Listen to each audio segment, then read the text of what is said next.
Hi friends, welcome to Hema spicy சமையல். வாங்க இன்றைக்கி ரொம்ப டேஸ்டியான மோர் குழம்பு ரொம்ப சிம்பிளாக ஈஸியான மெத்தடில் எப்படி பண்ணுறதுன்னு பார்க்கலாம். அதுக்கு நான் இன்றைக்கி வெண்பூசணிக்காய் எடுத்திருக்கேன். மோர் குழம்பு வந்து நிறைய டைப்பில் செய்யலாம்.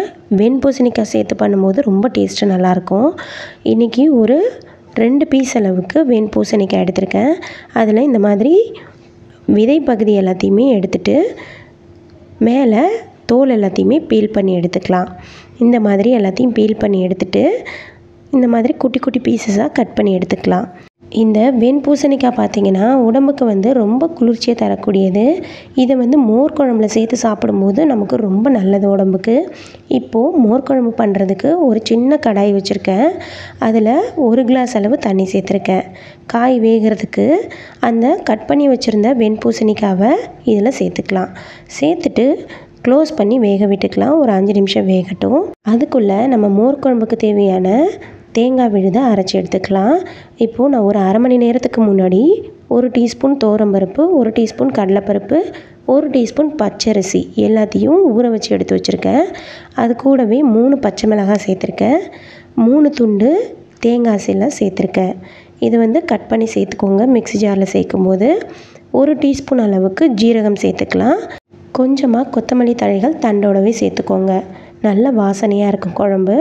இப்போது இது எல்லாத்தையுமே ஒரு மிக்ஸி ஜாருக்கு மாற்றிக்கலாம்.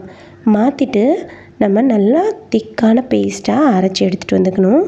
இப்போது எல்லாத்தையுமே நான் வந்து மிக்ஸி ஜாருக்கு மாற்றிட்டேன். இது வந்து நல்லா திக்காக அரைச்சி எடுத்துகிட்டு வந்துக்கலாம். இந்த அளவுக்கு இருக்கணும். இப்போது அதுக்கப்புறம் தேவைப்பட்டால் நம்ம தண்ணி சேர்த்து கரைச்சிக்கலாம். இப்போ பாருங்கள், நம்ம வெண்பூசணிக்காய் நல்லா வெந்து வந்துருச்சு. பூசணிக்காய் வேகிறதுக்கு ரொம்ப நேரம் எடுக்காது. ஒரு 5 நிமிஷத்துலேயே நல்லா வெந்து வந்துடும். இப்போ பாருங்கள், இந்த அளவுக்கு வெந்திருந்தால் கரெக்டாக இருக்கும். இதுக்கு பதிலாக நீங்கள் வெள்ளரிக்காய் இருந்தால் அதை கூட சேர்த்து பண்ணலாம். வெள்ளரிக்காவையும் இந்த மாதிரி சின்ன சின்ன பீசஸாக கட் பண்ணி சேர்த்துட்டு பண்ணலாம். இப்போது இந்த பூசணிக்காய் கூட அரைச்சி வச்சுருந்த விழுதை சேர்த்துருக்கேன். சேர்த்துட்டு ஒரு வதக்கி விட்டுடலாம். வதங்கினதுக்கு அப்புறமா கொஞ்சமாக தண்ணி சேர்த்துக்கலாம். இதில் கடலைப்பருப்பு, துவரம்பருப்புலாம் சேர்த்துருக்கிறதுனால நல்லா திக்னஸ் கொடுக்கும். அதனால் தேவையான அளவு நிறைய தண்ணி சேர்த்துக்கோங்க. அப்போ தான் நமக்கு வெந்து வரும்போது கெட்டித்தன்மை இல்லாமல் இருக்கும். இப்போ இந்த அளவுக்கு இருக்குது. இதுக்கப்புறமா ஒரு 1/4 டீஸ்பூன் அளவுக்கு மஞ்சள் தூள் சேர்த்துக்கலாம். குழம்புக்கு தேவையான அளவு கல்லுப்பு சேர்த்துருக்கேன். சேர்த்துட்டு கலந்து விட்டுக்கலாம். குழம்பு பார்த்திங்கன்னா நல்லா கொதித்து வரணும். ஏன்னா எல்லாமே நம்ம பச்சையாக தான் இதில் சேர்த்துருக்கோம். அதனால் நல்லா கொதிக்க விட்டுக்கலாம். இப்போது குழம்பு வந்து எந்த அளவுக்கு தண்ணி தேவையோ அந்த அளவுக்கு சேர்த்துட்டு நல்லா கொதிக்க விட்டுருங்க. க்ளோஸ் பண்ணி ஒரு 2 நிமிஷம் மட்டும் கொதிக்கட்டும்.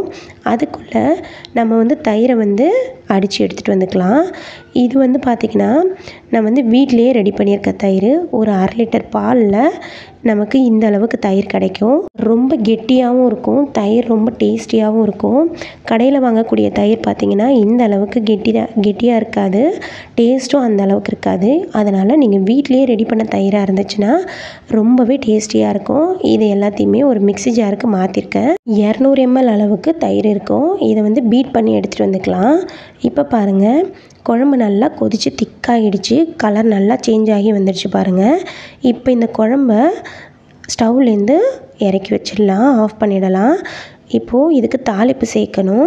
தயிர் சேர்த்ததுக்கப்புறமா தாளிப்பு சேர்க்கக்கூடாது. அதனால் முன்னாடியே தாளிப்பு சேர்த்துக்கலாம்.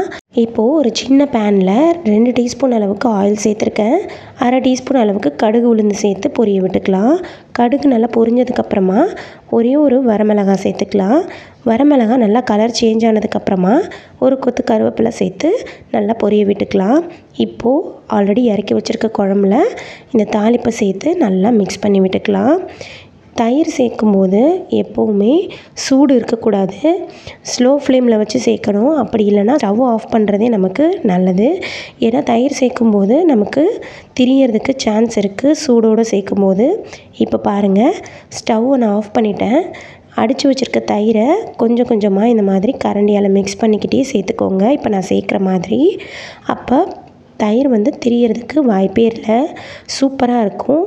குழம்பு வந்து சூப்பராக கெட்டியாக ரொம்ப டேஸ்டியாகவும் வரும். திரியறதுக்கு சான்ஸே இல்லை. இந்த மாதிரி ட்ரை பண்ணி பாருங்கள். நீங்கள் குழம்புல சூடோட தயிரை சேர்த்துட்டிங்கன்னா கண்டிப்பாக திரிஞ்சிரும். அதனால் கண்டிப்பாக ஸ்டவ் ஆஃப் பண்ணிவிட்டு அதுக்கப்புறமா சேர்த்துக்கோங்க. தேவையான அளவு தண்ணி கொஞ்சம் சேர்த்துருக்கேன். நம்மளோட குழம்பு சூப்பராக ரெடி ஆகிடுச்சு. கண்டிப்பாக ட்ரை பண்ணி பாருங்கள், எப்படி இருந்துச்சுன்னு சொல்லுங்கள். வீடியோ பிடிச்சிருந்தால் லைக் பண்ணுங்கள், ஷேர் பண்ணுங்கள், நம்ம சேனலை சப்ஸ்கிரைப் பண்ணுங்கள். தேங்க்யூ.